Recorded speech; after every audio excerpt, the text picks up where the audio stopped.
İsmim Hikmet Karaşin, Söğütlü Cami şantiye şefiyim. Depremden sonra hasar gören Söğütlü Camimizin yeniden inşasını gerçekleştirmek amacıyla burada bulunuyoruz.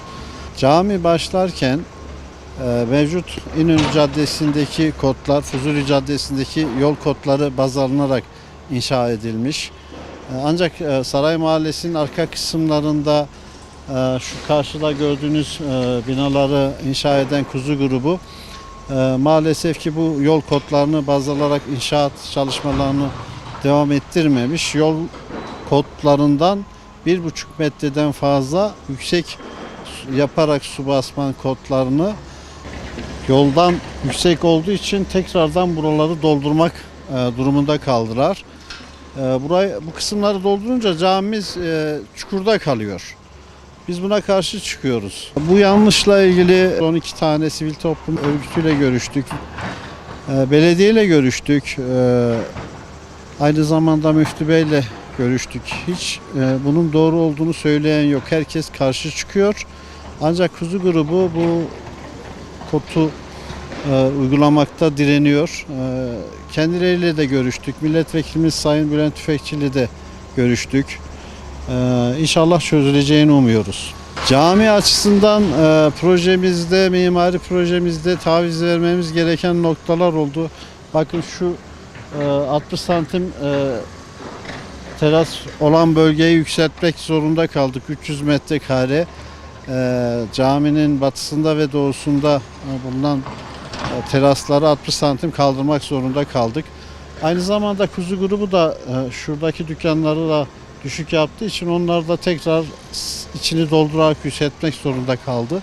Yani bu yanlış hem kendilerine hem bizlere bedel ödetiyor. Burada işte yapılmak istenen istinat duvarı şu karşıda temeli yapılıp yarım bırakıldı. Dükkanların önünde kaldırım kotu var. O seviyeye kadar caminin ağaçların arkasından bir istinat duvarıyla kaldırılmak isteniyor ve cami o karşı kaldırım seviyesine kadar düşükte kalacak. Buna sivil toplum örgütlerinin bizden tepkisi var. Bir an önce doğru bir çözüm bulunmasını istiyoruz. Şu gördüğünüz yol üzerinde arabalar geçecek.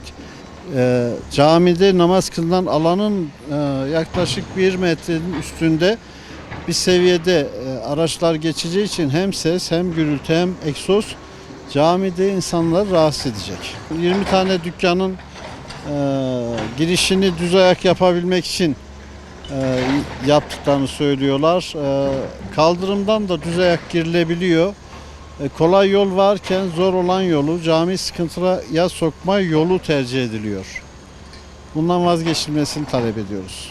Tüm yetkililere, belediye, valiliğe, sivil toplum örgütlerimize çağrıda bulunuyoruz. Yani bu konuyla ilgilenip uygun bir şekilde çözümünü bekliyoruz. Malatya'nın genelinde kod olarak çok problemler var. Yani buna dikkat edilmesi lazım. Kod problemleri şehrin fonksiyonelliğini bozuyor.